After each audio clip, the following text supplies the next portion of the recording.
Hi, friends. This is John, and this is the Regenerative Agriculture Podcast, where we talk about the agronomic science and the cultural management practices that regenerate plant health, soil health, and public health.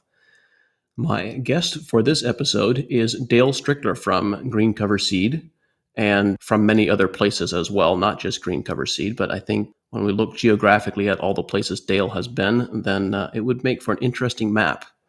So, Dale, thank you very much for joining us. I've really been looking forward to this conversation. Thank you for having me. Yeah, you have lots of experience on cover crops and on regenerating soil in lots of different landscapes and ecosystems. Can you tell us a little bit about your personal story and kind of the background, the context of your work and what you're really passionate and inspired about? I grew up on a farm in southeast Kansas. I actually recently moved close to where I grew up. It's a little town named Colony, Kansas. Father was basically a sharecropper for a long time, and then eventually bought land, and so we had hogs and cattle and crops and occasionally sheep, ducks, goats, the whole old McDonald thing. So we were very diversified and went to school at Kansas State University and got a couple of bachelors there and then a master's, and then taught agronomy at a community college for 15 years and thoroughly enjoyed that experience, but found it's hard to raise a family in the manner I'd like to on a teaching salary. So I entered private industry, worked for Land O'Lakes, AgriAlliance, all these different, permutations of Land O'Lakes that they had in agronomy at the time. That was a great learning experience as well. Got to learn, work with a lot of really good people, and worked for Starseed for a while, and Valent USA, and now I'm with Green Cover, which is, I don't know if I could write a job that really fit me better, personality wise or interest wise. I've always been fascinated by cover crops. I've been fascinated by soil, what makes soil better. A number of experiences early on in my life that made me very interested in soil. And when I went away to college, it was, every summer where I live now, we get about 36 inches of rain, which should be fully adequate.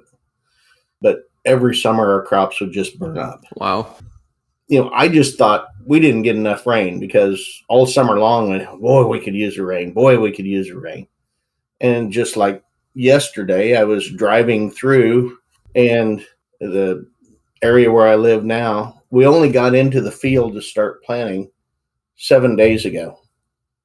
And yesterday, 100-degree day, the corn is already rolling. Wow. And that's 7 days after being saturated. 7 days after being too wet to plant, we've got corn that's suffering. And so They say here we're always 1 week away from a drought. And it's true. It's like, I just grew up assuming that's normal. This is how it is everywhere. You got to have rain every week or you're in trouble. And then I moved away and went to places where they have this stuff called soil. and like, you mean you can go a whole month without rain or 2 months without rain? Your crops don't just die? Wow, this is great. And so I looked at our really heavy clay soil. I mean, brick making has historically been a huge industry in this area because the soil's better for making bricks than it is for making crops. And it's like, I don't like just accepting that's the way things are. And so it's like, how can I fix this soil? What can I do? Well, the answer obviously is organic matter. How do you increase your soil organic matter? Well, if you open a garden book, it says, well, you import, all these lawn clippings or leaf mold, or which you can't do if you're farming 100 acres. Right. It's like, and what advice is that on a planetary scale? Right. Are we going to go to different planets and take all their organic matter and bring it back here? if we're going to seriously impact agriculture with organic matter, where's it going to come from?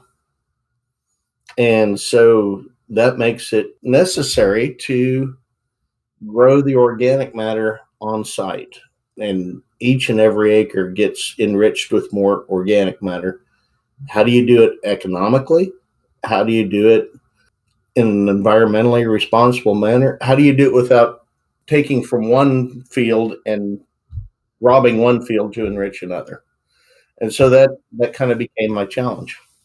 So you've been working with that challenge for a number of years now, and I'd like to hear a bit about the results that you've experienced. What have you observed with this soil that is better for making bricks than growing crops?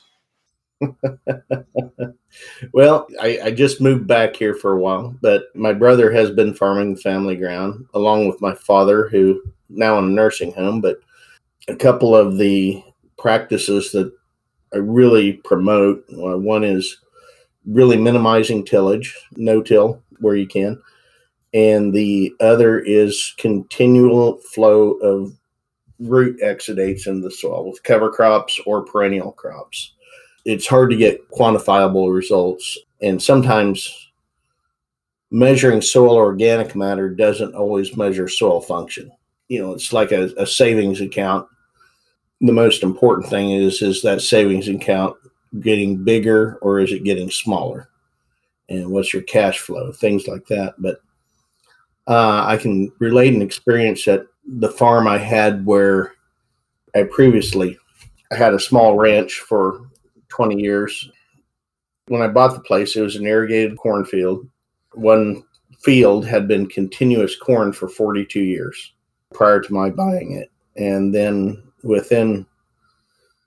I instituted no-till and some other things, cover cropping. And then I decided that I would convert it to an irrigated pasture.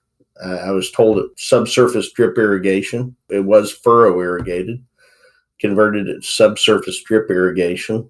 And I was told at one time I had the only subsurface drip irrigated pasture in the entire world. I have no idea if that's true or not, but I got my irrigation equipment from NetFM, and one of the NetFM executives said there is no drip tape irrigated pasture anywhere in the world. So I guess that was rather unique.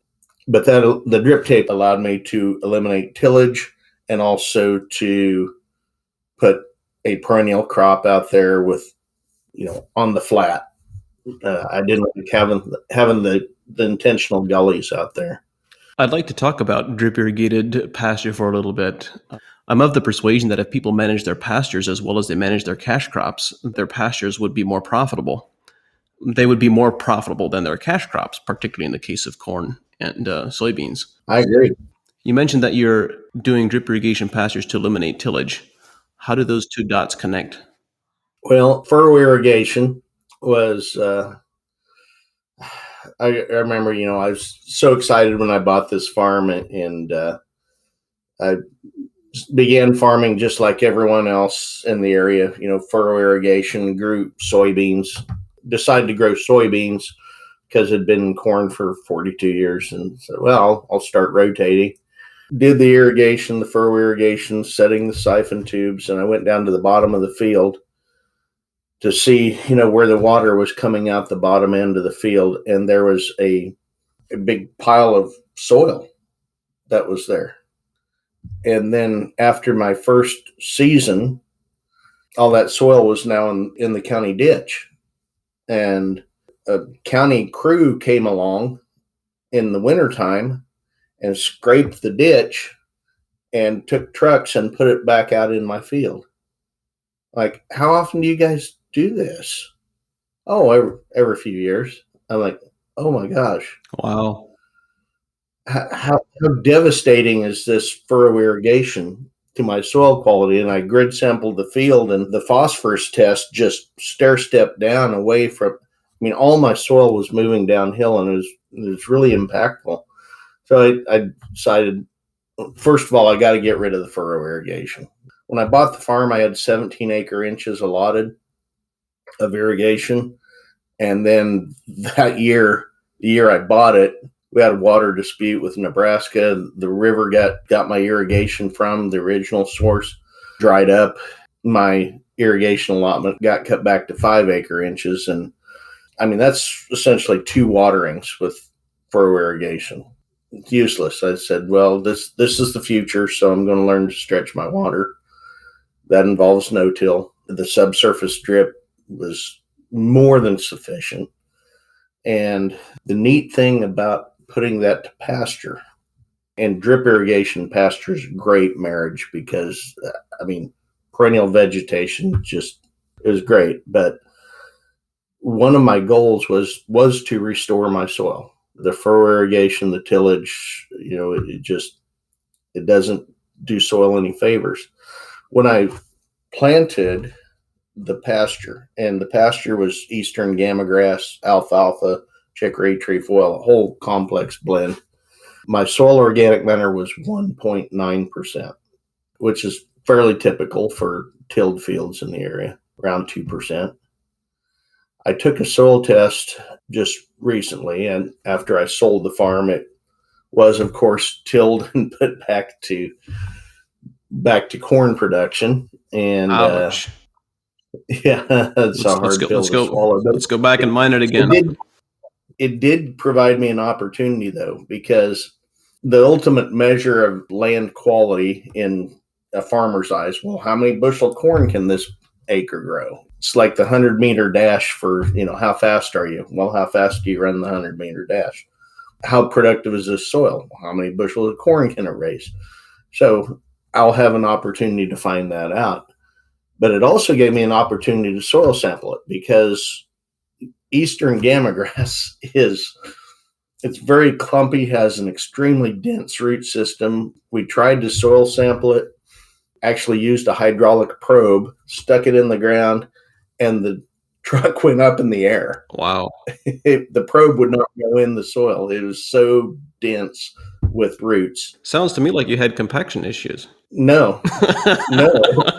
It was not compaction. It was roots. And it's like, oh my gosh, what is the organic matter on this place? Well, once it was tilled up, and I don't know how many tillage passes it took, but it had to be a lot. I went out there and grabbed a sample, and 8.7% organic matter in 15 years. In 15 years. So that's 19 to 8.7 in 15 years. So 6.8% gain in 15 years, round up to 7. It's roughly a half a percentage point per year. Roughly a half percentage point a year. And that's just the surface 6 inches. I dug a trench in there. I had to repair a leak, and so, while we're at it, let's just see how deep these roots go. So the backhoe operator went 9 feet. He said, that's all the farther I can go. We've got safety things, collapse, we have to stir. I said, well, I don't want to step it down. So just reach in there, dig a little hole. And there were roots in abundance 9 feet down on this gamagrass. I know you and I have both been told that it is impossible to raise your soil organic matter. There are still soil scientists today who will say, hear that story I just told you and call me a liar. Said that is impossible. So why did it happen? So it's very common for people to say, and there are different opinions, of course, but there's still the prevailing perspective that you can't increase soil organic matter beyond what the native original profile was, and pick a number. Let's say that native profile was 400 years ago or whenever it was. And yet there are any number of farmers who have had a very different experience from that. Yes. And native in this area runs 6 to 7% organic matter. So in 15 years, I was able, not that I'm anything special, but a C4 perennial grass with very productive legume companion crops and biodiversity and managed grazing, daily moves and so forth. Yeah, you can accomplish some amazing things in soil quality. And I'm sure you know the math a lot better than I do. But if climate change is an actual thing that we're facing from too much carbon dioxide in the atmosphere, you can do the math. It would not take a whole lot of acres worldwide to make this change, to suck all the extra CO2 we've put in the atmosphere in the last 200 years and put it in the soil. And then whether you believe in climate change or not as a threat, all that carbon in the soil is a good thing. All that carbon in the soil is a good thing from an agriculture's perspective. I think different people have different perspectives on climate change. But leaving that hot button topic to the side for the moment, the one thing that all of us as farmers do care about is water and water cycling. Absolutely. And when we recognize that, as Walter Yenny and others have so brilliantly described, that once we restore the carbon cycle and we store organic matter in our soils, it's not just about water holding capacity in our soil, although that is also interesting. What is even more important, I believe, is restoring the small water cycle, restoring local rainfall consistency. I'm still a very young man, but in our local region where I grew up, I remember 15 years ago, 20 years ago, rainfall being consistent every 8 to 10 days, unless there were occasional severe drought years. There was some annual variation, but I would say 6 years out of 8, we had very consistent rainfall. That is gone. I remember this quote from Jerry Bernetti. He used to say that we don't have a climate anymore. We just have vagaries of the weather. And that's come about. We don't recognize this because many of us aren't meteorologists and don't connect all the dots, but this has really come about as a result of a dysfunctional carbon cycle. Yes. So when we restore soil carbon, we also restore the rainfall cycle as well. Yeah, I agree. I tell people when they ask me who are not familiar with Kansas, what's the weather like in Kansas, or what's the climate like in Kansas? I say, it's a desert where it floods a lot. Wow. And that's true. we like you said, we used to have gentle rains in spring and fall, and then thunderstorms in the summer, and it used to snow in the winter. Now it hardly ever snows in the winter. We get thunderstorms punctuated by long periods without rain, intense thunderstorms, long periods without rain, it seems like. And old time farmers say, well, I don't think the climate's changing, but the weather sure is getting funny. And it does. Yeah, It does seem to be making, I don't believe in climate change, but this weather sure is getting funny. Yeah. And I think that's true. We do seem to be seeing more intense rainfall with less frequency. I don't think many people would argue that. I haven't found anyone that would yet at this point. And in fact, even if they would desire to argue that, the data indicates differently, as Jerry Hatfield has eloquently pointed out.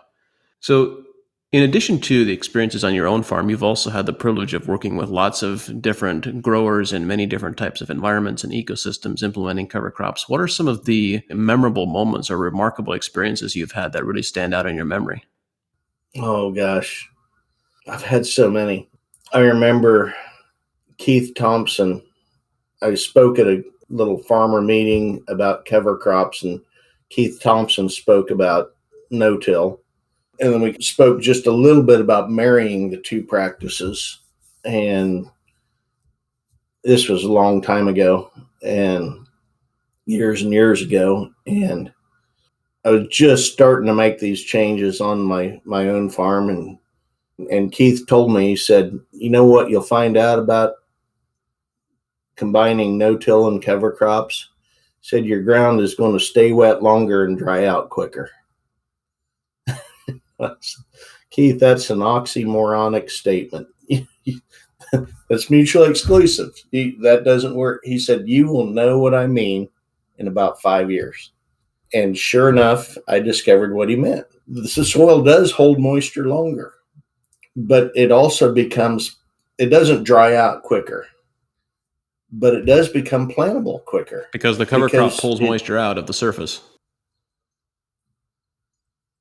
Yeah, and it all the bad things about planting in the mud, the sidewall smearing, the seed furrow, the seed trench cracking open, when it dries out, the compaction, all of the problems with planting too wet just kind of diminish over time. And oh, wow, that's cool.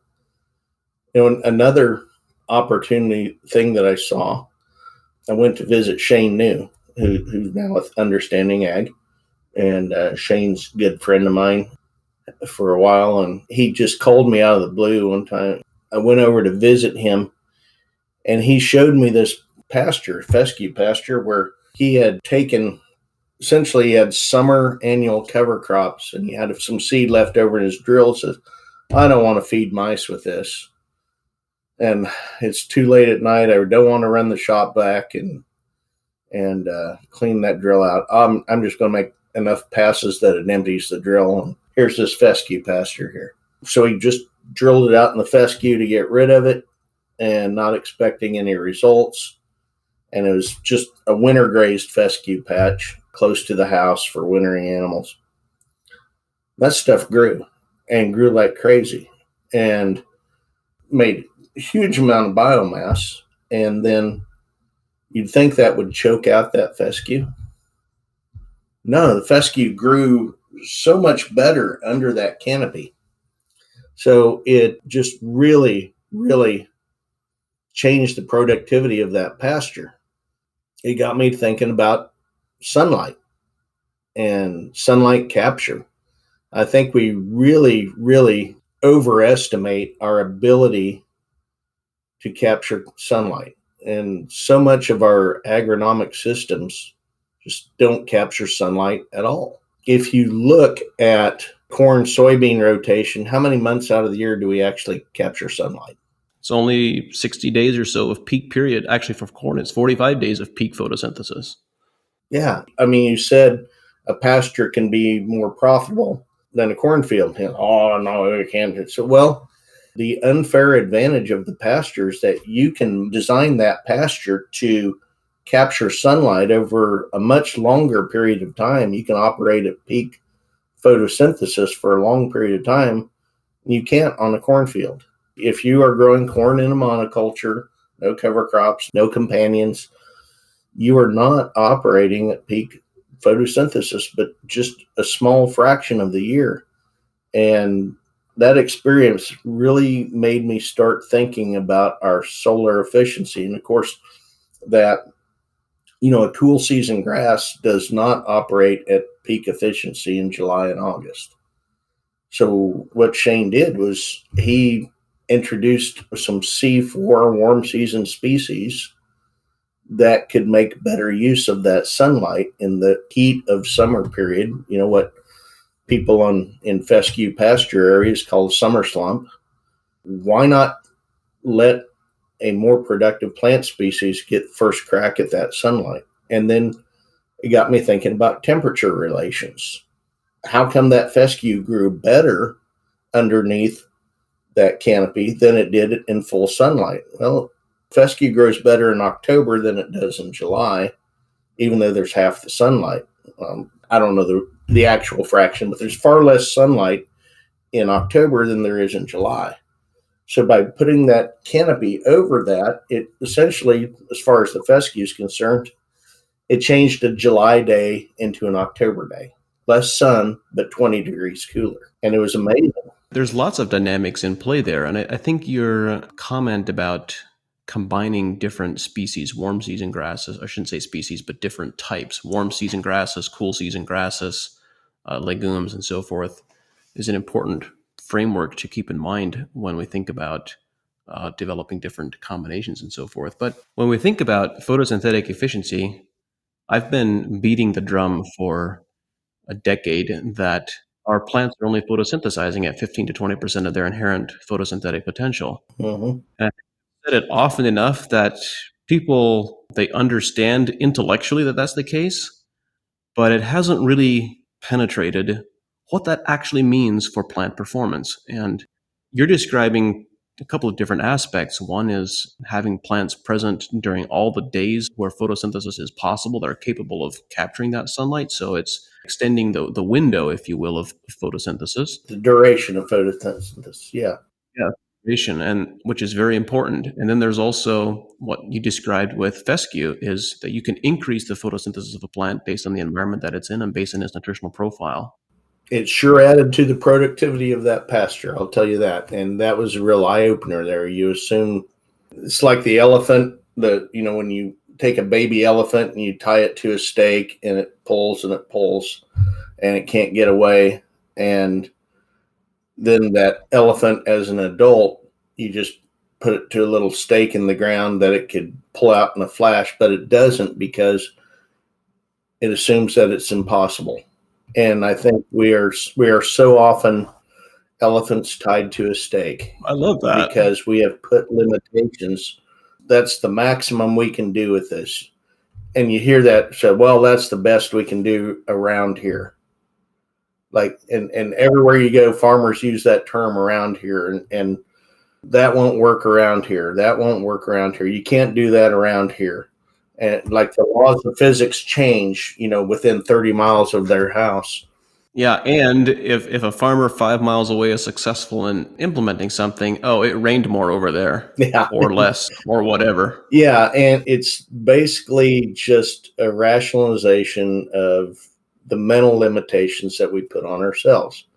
I've finally found, and I do this in presentations sometime, I give them a map of where around here actually is. I've looked for the place for years and years, and around here is one side of the property boundary is a left ear and the other side is a right ear. That's where around here exists. And that is, you are right, that is a place where nothing ever works, because we have put those limitations on ourselves. You talk about the guys that win the national corn yield contest, and like, oh gosh, you can't do that around here. It's like, none of those guys have neighbors that are producing 600 bushel corn. I'm sure their neighbors are saying, oh, that won't work around here either. And then you think how amazing 600 bushel corn is. And then you realize, like you said, corn plant's only operating at peak photosynthesis for 45, 60 days out of the year. Like, how much more can we derive from our land? And I think one of the biggest mental changes a farmer can make is stop thinking about, I raise corn or I raise soybeans or I raise cattle or oranges or blueberries or whatever your crop is, and say, my goal, my job is to harvest sunlight and harvest rainfall and extract nitrogen from the atmosphere and have gas exchange in my soil. Pull oxygen into my soil and exhale carbon dioxide out of my soil, and to capture that carbon dioxide back in your canopy. When you start thinking of your goals as optimizing your ecosystem function, maximizing photosynthesis through solar capture and carbon dioxide capture, harvesting rainfall, biologically fixing nitrogen, then all of a sudden you start seeing all the tremendous waste that we currently have in agriculture, and you think, what percentage efficiency are we operating at now? It's ridiculously low. And when you see all this waste, you see opportunity. It's ridiculously low. I think if we were to look at our production and productivity from a global macro perspective, we get caught up in what are our yields per acre and the marketing mantra that has been developed by agribusiness to use farmers to do the marketing for them, that we are feeding the world.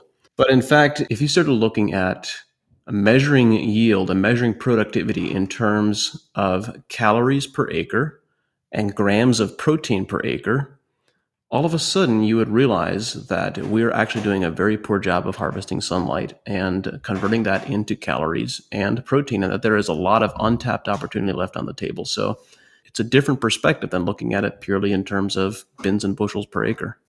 You grow up thinking, we're Americans, we're the most efficient people in the world. We put a man on the moon, and yeah, we have some exceptional technological developments, and we see ourselves as the most efficient farmers in the world, and think, well, how are we measuring that efficiency?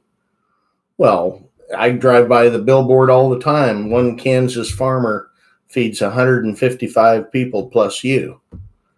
So we're efficient because one farmer feeds all these people. But when you look, like you said, when you look at calories or grams of protein per acre, we're miserably inefficient. We're not harvesting sunlight. We're not harvesting rainfall. Every time it rains, the river comes up. And so how much of the rainfall that I know in my area of our 36 inches, a miserably poor percentage actually gets in the soil and stays in the soil to grow crops. I think because we are in this developed country, in this Western civilization here in the United States, many of us readily lose sight of what agriculture looks like in the majority of the world, in the rest of the world. And I think it would be wise for us to remember occasionally that when we look at global agriculture as a whole, this type of agriculture that we are all familiar with, that we today call conventional or commercial agriculture, mainstream, or whatever you want to call it, it's mainstream here. That type of agriculture uses 70% of all the inputs globally, in both terms of fuel and fertilizer and so forth. It uses 70% of the total inputs, and it produces 30% of the total production as compared to small scale, smallholder agriculture, which is most of the rest of the world. So you think about what that means. That means that smaller scale, smallholder agriculture uses 30% of the inputs to produce 70% of the output. And all of a sudden, it starts raising some question marks about the real efficiency of the system that we're actually using. Of course, a lot of those smallholder farms are farmed with hand labor, and hand labor allows you you can do things on foot you cannot do with a big tractor. We think that intercropping or, companion cropping is a new concept. No, it's an ancient concept that we have completely forgotten about in the industrialized part of the world because, and intercropping was common as recently as 100 years ago, before mechanized combines. It was very common that you would put pumpkins in corn after the last cultivation to provide basically post-harvest. You get two crops off the same, and the cattle could pasture pumpkins and corn stalks at the same time after the corn was hand-picked. Of course, once mechanical combines come around, people stopped doing that. Once residual herbicides came out, we do a better job growing corn, but we do a poorer job harvesting sunlight. And that's the ultimate measure of efficiency. We have the wrong metrics by which we judge our standard. And really the acres farmed per person, I think that is a negative. It's like on that same billboard, each farmer feeds 155 people plus you. They ought to say 12 families farm this land at one time, and now it's farmed by one. And that's why our small towns are drying up and the rural areas are becoming impoverished. We've actually lost efficiency when you look at the true metrics. Something else, actually, that I think we should look at from a true metrics perspective, given the changing world that we live in, I don't think we should just exclusively measure calories or protein per acre. I think instead we should look at calories and protein production per gallon of water. And how much water do we actually keep and utilize? And all of a sudden, that really amplifies our water use efficiency and the way that different crops respond to that as well. So yeah, that's another interesting perspective to keep in mind.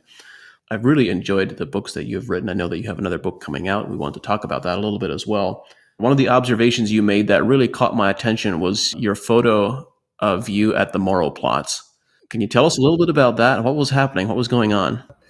Had an opportunity with my boss, Keith Burns. We traveled east towards your direction and went to meet with some customers and business partners that we have in Indiana.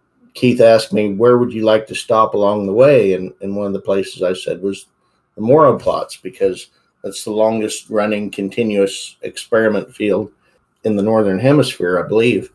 People may argue that, I don't know, but that's what I've read. We stood there, and there's just this distinct change in elevation. I mean, this is tabletop flat, surrounded by buildings and trees, so there's really no water movement, there's no wind, and the tilled area within that plot, what did it look like in the picture? I would guess 2 feet lower elevation Yep. compared to the grassy strips around it. Those 150 years ago, 170, whenever they started those plots, that was all the same elevation. But that farmed area has subsided. It has sunken like a bathtub. Now the whole thing ponds water because it is a lower elevation than everything around it. And so what happened? Well, and gosh, I posted that picture on Facebook, and oh man, the comments started coming in, said, "Oh, that's erosion." No, there's no place for it to go. Water doesn't even run off this spot. It sits there like it's a bathtub. And said, "Oh, that's wind erosion." No, you don't. You'd have to see the thing. It's surrounded by a hedge, and it's just simple soil subsidence. So what did the soil lose? And obviously some of it was soil organic matter, but the other was pore space. I watched some of your things on gas exchange and soil, and wow, what a sight to drive home that concept is that how much the soil has lost. I don't know what percentage of that is due to loss of organic matter, how much of it's due to loss of pore space, but it's just such a striking visual, very impactful to me. Yeah, it is. When you think about soil losing 2 feet, like let's be really generous, and let's say that at the beginning, before tillage, it was comprised of 50% pore space, which is, I think, that's reasonable, that's achievable. That's the statistics that John Brown and others have been sharing from Gabe Brown's Ranch and others. So if you have 50% pore space, then that means to lose 2 feet of elevation, you now have compacted into the remaining 2 feet all the soil that was originally in 4 feet. And what does that do for water holding capacity? As you said, the water now ponds there because it probably has less opportunity to infiltrate, and you no longer have good gas exchange.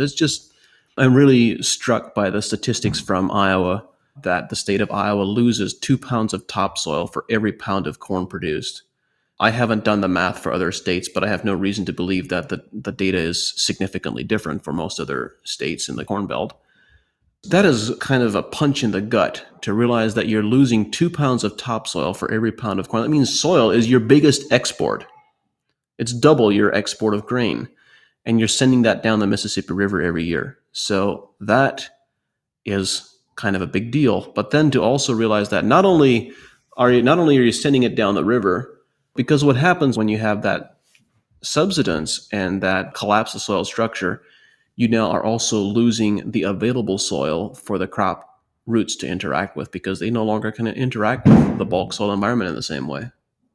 I saw the results of a very, very long-term tillage versus no-till study out in western Kansas. Been going on for, I don't know, 20 years, something like that. And they saw the results, and they measured all these different parameters. And the long-term no-till was out producing the tillage field 2-to-1. An arid environment, you would expect that no-till would easily rise to the top. And you ask why? Well, why is that? And it holds more moisture. Well, they measured the water holding capacity of each soil, the ability of the soil to hold, the grams of water per kilogram of soil. Took a core of each and put it in the lab, measured the water holding capacity, and they were virtually identical. Well, wait a minute. Interesting.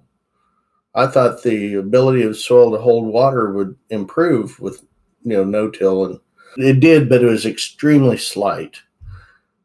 You say, so where's all the extra water coming from? Increased root depth.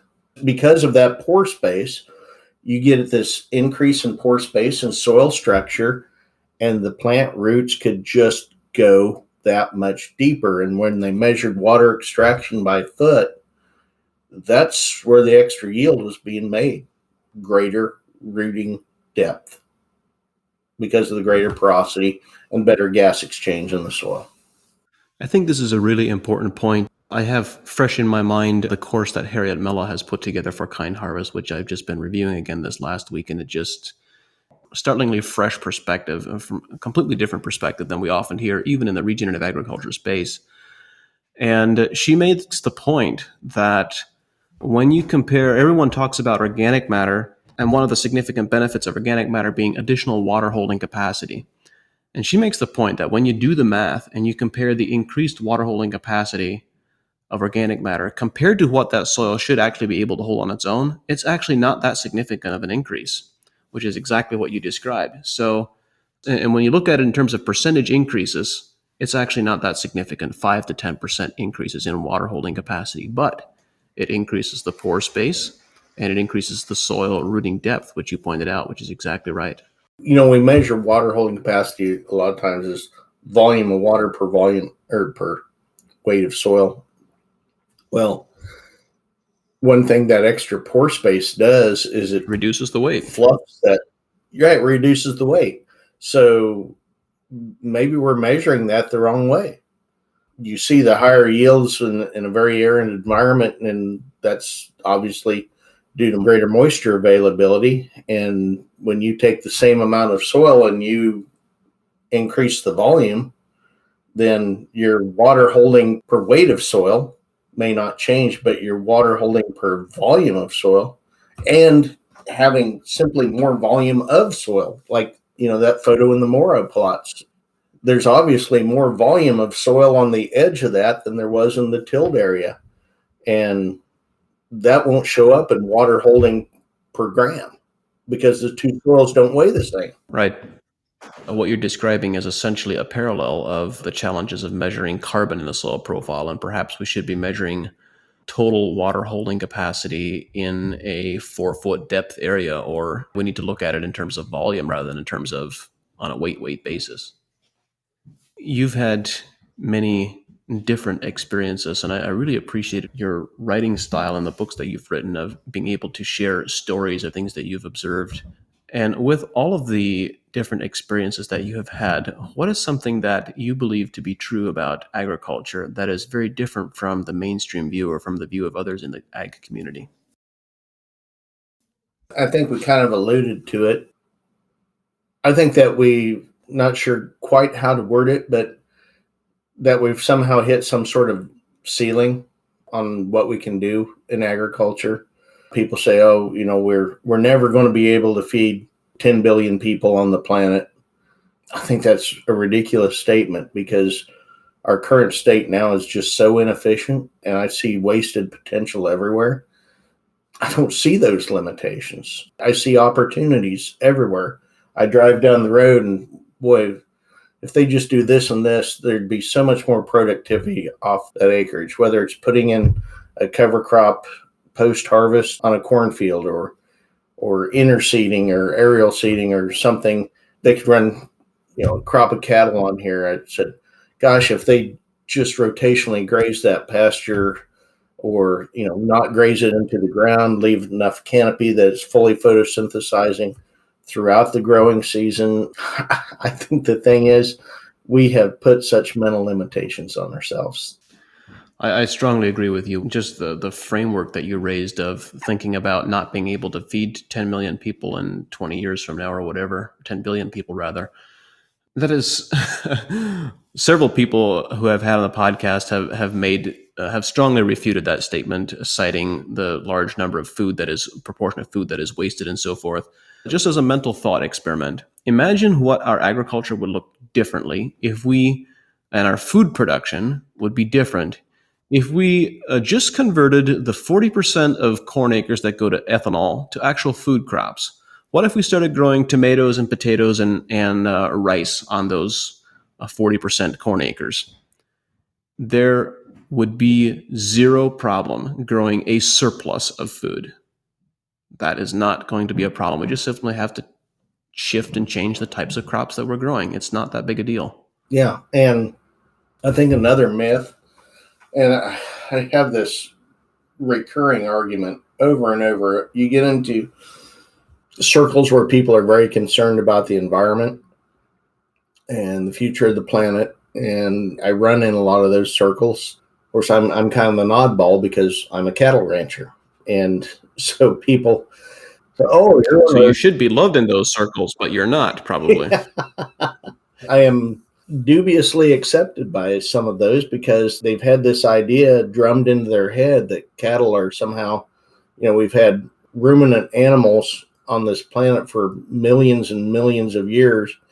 And when you look at the digestive system of some of the dinosaurs had a fermenting digestive system as well and belching methane, and just like cattle do. And so we've had these animals, herbivorous animals, with fermenting chambers in their digestive system for millions and millions of years. And now all of a sudden they're changing the climate to the negative. It's absolutely ridiculous. And people say, well, if we just take all these pastures and we just plow them up and grow spinach on them, we could feed the planet and we'd be so much better off. And to me, the absolute most biologically, ecologically friendly food production system is, well, maybe not a pasture, but maybe like a silvopasture, a two-story agriculture that incorporates large ruminant animals because of their ability to harvest high cellulose materials at the same time that those perennial herbaceous plants are sequestering carbon in the soil at an insane rate compared to our annual crop agriculture, and produce a very nutrient dense compound. And the idea, when you look at our average pasture I talked about efficiency of corn. The management we give our pastures is so ridiculously low. You talk about a place we've put mental limitations on ourselves. I mean, cornfield's bad, but a pasture is 10 times worse. And I think with their potential to produce more food product from a pasture, that's where the real low-hanging fruit in agriculture is, right there. On a number of occasions, I've spoken about C.J. Fenzau's experimental work back in the late 70s, and I've written a blog post about it and republicized some reports of his original work. But let's just summarize it very simply and say that he was producing 6,000 pounds of meat, not beef, not live weight on the hoof, 6,000 pounds of meat per acre on intensively managed pastures. What type of corn crop can do that? The answer is none. You cannot approach that.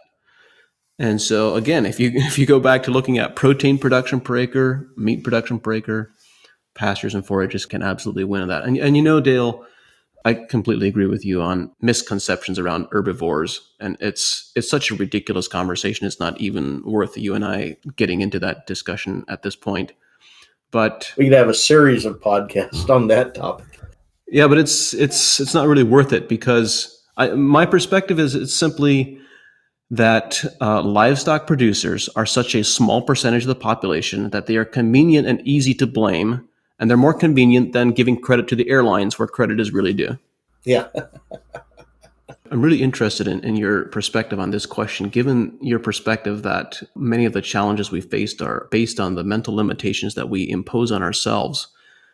Where do you see areas of opportunity for growers today? I think the biggest opportunity is self-education. Look at you. You are probably the best example I have ever met of a man who's self-educated, and you probably have the learning equivalent of several PhDs, and you've done it yourself. The last class I taught, I told them that 20 years from now, if you think I'm the best teacher you ever had, then I have failed. Because if I really succeeded as a teacher, the best teacher you'll ever have is yourself. And nowhere in history have we had as much ability I mean, unless you had a cot set up in the library of Alexandria or the libraries of there in Persia, not even then would you have had the opportunity to learn. I mean, what we're doing right now, podcast, you can be getting a university quality education in the cab of your tractor as you are going back and forth. And to me, the greatest opportunity we have in agriculture now is to cultivate our minds. And I love the podcast that you do. I'm a very visual learner, so I like when you do the videos and people present their PowerPoints. But the ability to obtain that education in your tractor cab while you're baling hay or doing other unnecessary tasks is just Are you unparalleled. dissing tractors, Dale? You know, the greatest tool we'll ever have is our own mind and the ability to sharpen that tool right now. The audio, the visual, all this stuff is really, it's literally mind expanding. It's mind blowing. It is. And I love the things you do because, gosh, you gather the minds, great minds, and some of the people you have and the discussions you've had, the James Whites, those people that just, wow. And the ability to take advantage of that as, normal farmer there in his tractor cab or going down the road, running for parts or whatever you're doing, you have the ability to learn it and sharpen your mind.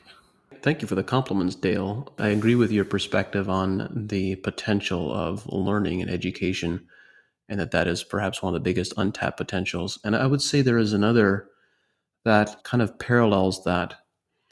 And I think what limits us from learning and from what limits us from expanding and considering new opportunities is often fear of some type.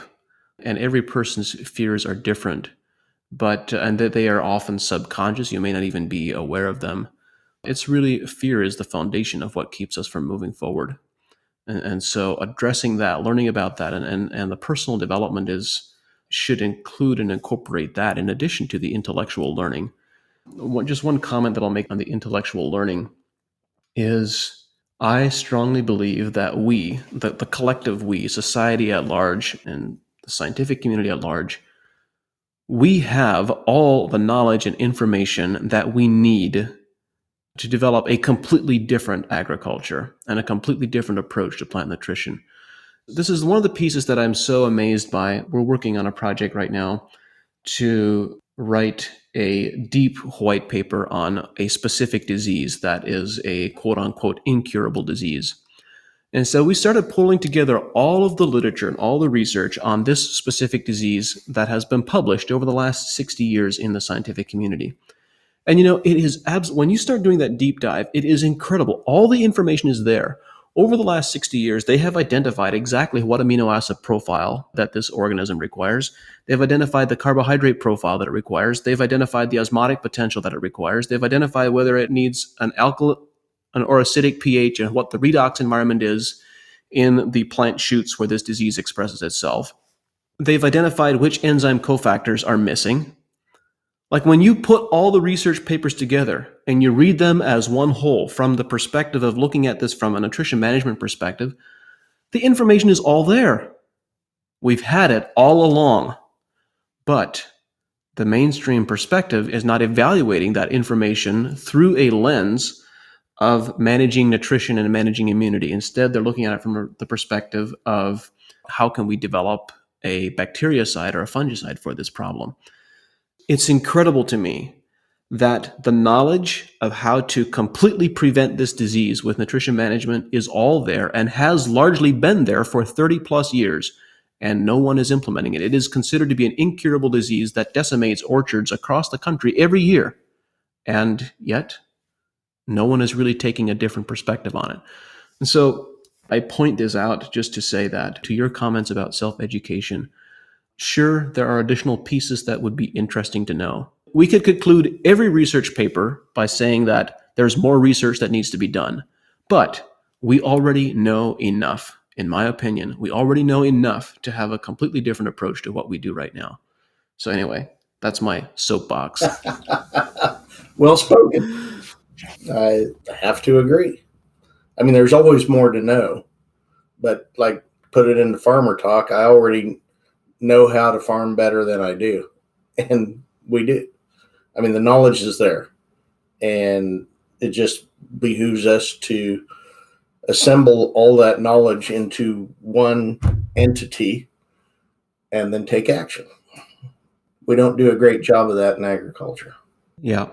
So with this perspective of self-limiting beliefs that we have and the limitations that we impose on ourselves, if we were to remove those limitations and we were to fully invest everything and make all the changes that we know and farm as well as we know how with what you have observed and the depth of experience that you have, what do you think the opportunity looks like? What's the unrealized potential? In other words, what is the upside that farmers would be able to achieve? You're really good at telling stories, which is one of the things I really appreciate about the books that you've written. Give us a story of what does the opportunity actually look like? Oh my. That's a moving target because, it's like plant geneticist. I remember reading that we have the corn plant has the potential. Back when the world record corn yield was like 300 bushel an acre, Herman Warsaw. And I remember reading that plant geneticist said that corn has the potential to make 600 bushel an acre under completely absolute perfect conditions. Everybody laughed. That'll never be done. And guess what? Here we are. World record is in excess, and there's no such thing as perfection in a natural system. He did not have perfect growing conditions for every single need of that plant, and we're there. We've exceeded it. I'm kind of a pasture guy. That's my passion. I had this eastern gamma grass, alfalfa, polyculture and subsurface drip irrigation, and in an area where our native grass pastures produce about 25 grazing days per acre, this pasture was producing over 300. And, Wow. So that's 12 times the area average. And yeah, that's irrigated, doesn't count. I actually stopped irrigating this field because I never detected water stress after the first few years. It just wasn't there. So I stopped the irrigation. I only had irrigation for 2 months out of the year. All the irrigation got diverted to the grain crops I grew. The pastures didn't need it at all. I look back and it's like, all I can think of is all the wasted potential I had in that system. I was 12 times the area average, and I could still see, oh gosh, I really messed up there. I messed up there. I take all my mistakes and all the things I did wrong. How much better could it have been? I don't have a good answer to your question because I don't think we have any concept until we start looking at all those ecosystem functions and the sunlight, taking a look at every photon that hits bare soil is wasted forever. You can't get it back. Until we start looking at those things, biologically derived nitrogen, I think is, we look at our sunlight capture, we look at our water capture, and then we start looking at the nitrogen that sits above every acre of land. What percentage of the nitrogen needs of our crop do we capture biologically from the atmosphere? Oh my gosh, that's ridiculously low in agriculture. And it could be 100% Yeah. easily. And so you start looking at those things, and gosh, I have no idea what that limitation is. You start talking about the things that I don't know that I'll ever fully understand or even partially understand about subatomic physics of plants. And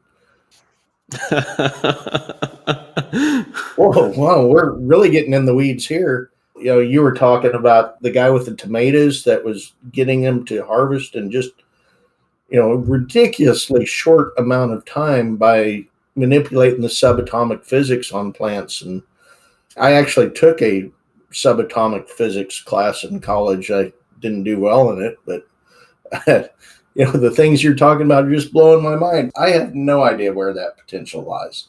It's so far out there. It's over the horizon for me. Can't even begin to predict that. So This reminds me of a conversation I had recently with Stephen Bierlink here on the podcast as well. He's an apple grower from Washington. He was describing his own struggle with knowing where the goalposts should be, because historically they used to manage their crop for 50 bins of apple production per acre. So they knew, based on that number, exactly how many spurs to prune to leave on a tree and how many apples to leave on a tree and how to manage the nutrition accordingly and all the nuance that goes with that. Well, then he starts working with AEA. In the first 2 years, he gets 100 bins an acre instead of 50. So now he's having to change his pruning management. He's having to change the number of fruit that he leaves on a tree. And there's all of these. Then he's having to adjust nutrition to correspond to that. And then the next year comes along and it's at 150 bins an acre. And so the way that he described his personal challenge is he said, I don't know where the goalposts are anymore. I don't know what the goals are anymore. I'm having to figure that out as I go along. And so that's an expression of what you're talking about. Yeah, I just know it's way out there. It really is. And we start paying attention to some of these things, we know it's always going to be moving. It's a journey, not a destination. Because as soon as you put a number out there, you've capped your potential. I'll never see it in my lifetime. Maybe in yours. You're younger than I am, so. Well, I think the conclusion of this conversation we've been having is that as we develop a better understanding and as we work more closely aligned with the natural ecosystems and allow themselves to express themselves fully, then there will be an ever moving target, an ever increasing target. I think the better we develop ecosystems, the better we manage them, then the more productive potential. There will always be upside untapped potential because we don't live in a perfect environment. And as we look at epigenetic improvements and overall ecosystem improvements on the microbial level, on the plant health level, it's just going to constantly keep expanding. I don't think we'll ever quite arrive. It'll always be a journey. But if we want to think about arriving, we could always go back to C.J. Fenzow in 1978 and 6,000 pounds of meat per acre. Mm-hmm. I'm looking forward to the day when someone who's grazing beef says, I want to irrigate my pastures and I want to manage nutrition intensively and manage the grazing intensively, and I want to see if we can replicate that, because they did it 50 years ago and 40 years ago, and there's no reason why we shouldn't be able to replicate that today. Mm-hmm. Absolutely. Dale, what is something you wish all farmers knew? One would be how to think like a scientist. Instead of when they try something and it doesn't work to their expectations, instead of, well, that don't work around here. That's just ridiculous statement in my opinion. I think first thing is understanding how, I guess the second thing was, how does soil function? Most farmers have no idea how soil actually functions. Figure out why something doesn't work. It's like when your car breaks down along the side of the road, we don't just say, well, I guess cars don't work around here. You check the gas gauge, or the tires all aired up, you find out why. And farmers are very good at figuring out what's wrong with a piece of machinery, but they're not very good at figuring out what's wrong with a practice. And we're very mechanically creative, but it doesn't seem like we're very biologically creative. We look at machinery to solve our solutions, and instead of, if I tried cover cropping and it caused a yield reduction in the next crop, so, well, that didn't work, and we give up. Well, let's look at what we want. Recipes. Just tell me what to plant and I'll go do it. No, what are your goals? And why will this cover crop? I can take a rye cover crop and plant it in front of soybeans and get a really nice yield increase in the soybeans. Well, where did it come from? Well, it could have come from reduction in weed competition. It could have come from greater moisture conservation. It could have come from greater CO2 evolution during the bloom period of the soybeans. There's a number of factors that caused that. It's not magic. There are growth factors that rye cover crop was able to supply. And I could take that same rye cover crop and put it in front of corn and get a yield reduction. Well, I guess that just doesn't work around here. No, it worked great in front of the soybeans. What happened in front of the corn? Well, maybe it was nitrogen sequestration. Maybe it harbored some army cutworms or something that clipped the corn off, or figure out why. I think if I could recommend farmers do anything, said figure out why things happen instead of just noticing what happened. Analyze it. Be like announcers at, the guys that on football broadcasts that analyze everything ad nauseum and just ruin the game. Instead of just learning the final score, figure out what happened. That would be something I'd like farmers to do. That's a great perspective, Dale. You've written, I think you have 2 books that are published now, if I'm not mistaken, and you have a third one coming out. I've really appreciated the perspectives that you have shared in those books. What was the intention or the thought process behind putting those books together and putting them out there? I was hoping to get rich, but I'm sorry. I'm sorry. I'm sure you've been disillusioned. You're not going to get rich writing a book about agriculture. I mean, that's just my now ex-wife. She said, "Why don't you just title this thing 50 Shades of Dirt? Maybe people will buy it by accident." So that's a great idea, but my publisher shot it down. So Dale, if I publish a book titled 50 Shades of Soil, you'll know where I got the idea. But when I was teaching, I had all these wild ideas that were kind of radical, at the time, and my students, just sit there and said, one of my students, Chad Buckley, I still remember him sitting there, says, "Why don't you just put all these harebrained ideas in a book?" And so that's kind of where the seed first got started. The summer of 2012, just devastating drought. And my area actually was lucky enough that we caught a couple of really big rains during that summer. And even given those big rains, but we got like a couple of 3-inch rains that came very hard. And there were people side by side, 5-wire barbed wire fence between them and nothing else. And there was 150 bushel dryland corn on one side and dead corn on the other. On the same exact rainfall, same exact soil type. How come? You sure there wasn't a difference in rainfall across that barbed wire fence? It sometimes happens, Dale. Well, that's what I was told, but I refuse to believe it.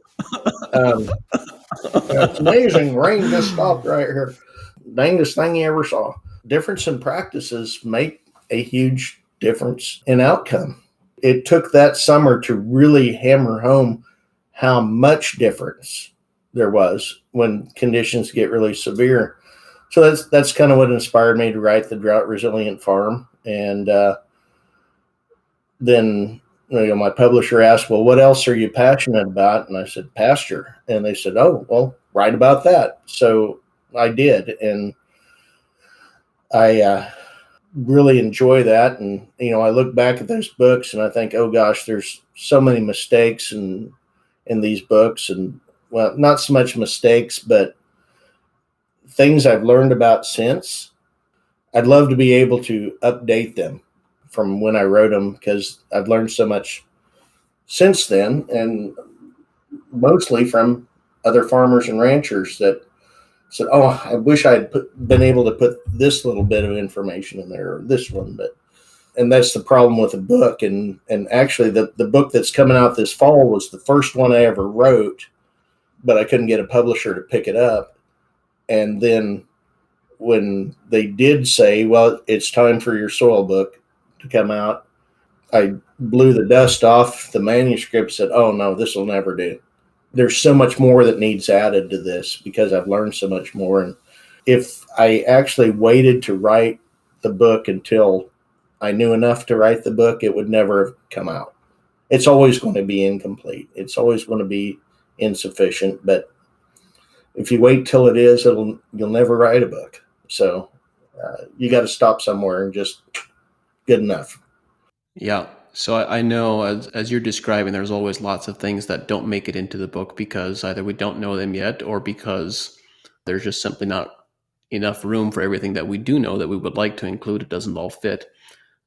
Is there anything that you would like to write about or to talk about, but you haven't? You've been cautious because you were concerned about the reception. You were concerned that people were not ready to hear it yet.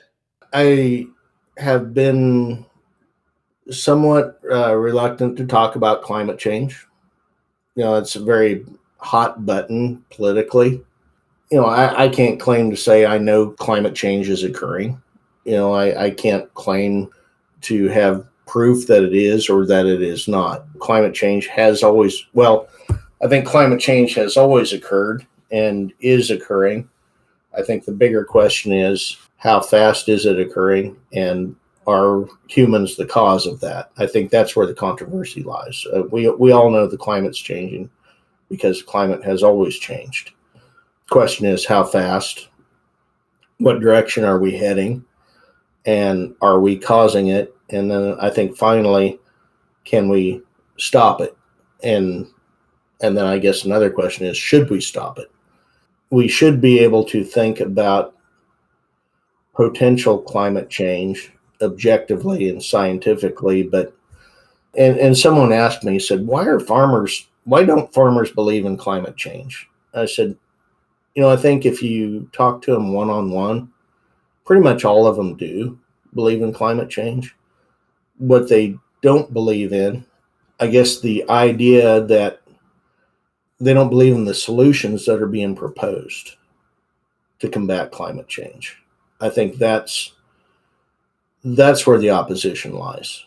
It's not in the belief that the climate is changing. I think that's well accepted. It's the ridiculousness of some of the solutions that are being proposed, like getting rid of ruminant animals. It's like, oh, it's the farting cows that are causing climate change. We need to eliminate beef from our diet, which is one of the most ridiculous statements. Anybody who truly understands how ecosystems work, and I don't claim to be the world's foremost authority, but I do have a basic understanding of the carbon cycle, and ruminant animals are not the problem. In fact, they may very well be the solution if it is indeed a problem. It's the opposition to the solutions that cause reluctance. I think in large part, at least from my perception and my perspective, some of that reluctance also comes from the historical pattern of agriculture being, I don't know if I want to use the word scapegoated, but agriculture is often credited with being the cause or being the fault of different challenges, such as environmental pollution, groundwater pollution, etc., etc. I certainly believe that there is an element of truth there. I don't want to discount that entirely. There is an element of truth there. But why is it that only farmers are being held accountable for those different factors? If nitrate pollution and groundwater in Iowa is such a big deal, what responsibility do fertilizer manufacturers have for that, if any? It comes back, I made the comment earlier that it's a lot more convenient to blame the cows and the farmers than it is to blame airlines because it impacts a lot fewer people and it's a minority of the population. And how much of that holds true for other challenges as well? It's a convenient scapegoat group. And not entirely blameless, but still, my perception is that there is an element within the agriculture community that people are very cautious about immediately being blamed for things that they believe and they feel, not always entirely true, but they feel they have limited control over because many farmers feel that they're doing the best they can. And while you and I may have a different perspective on that, They're doing the best that they know how at the moment, but there's I believe there's lots of room for different types of management practices and so forth. But still, they feel stuck, they feel trapped. And so being given credit for causing additional problems is not something they find particularly appetizing.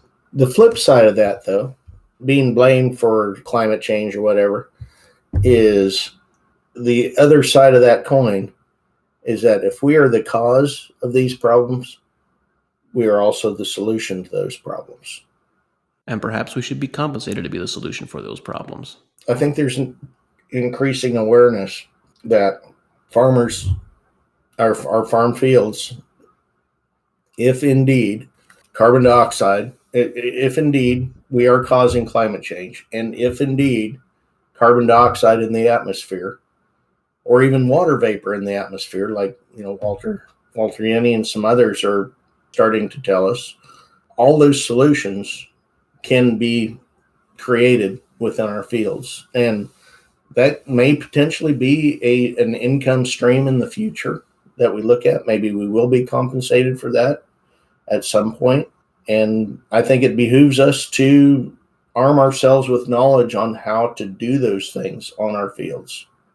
Agriculture in the near future is likely to look significantly different from what it has for the last 70 years, because we have to recognize that there's different adjectives you can use. You can call it industrial agriculture, conventional, mainstream, whatever descriptor you desire. But it's important for us to recognize that it is relatively recent in human history. It's really only been since the Green Revolution, which is now, 70 years old or something like that. We are seeing a lot of the unintended secondary and tertiary negative consequences of that. And it's reasonable to anticipate that agriculture in 20 or 30 years from now is going to be dramatically different from what it is today.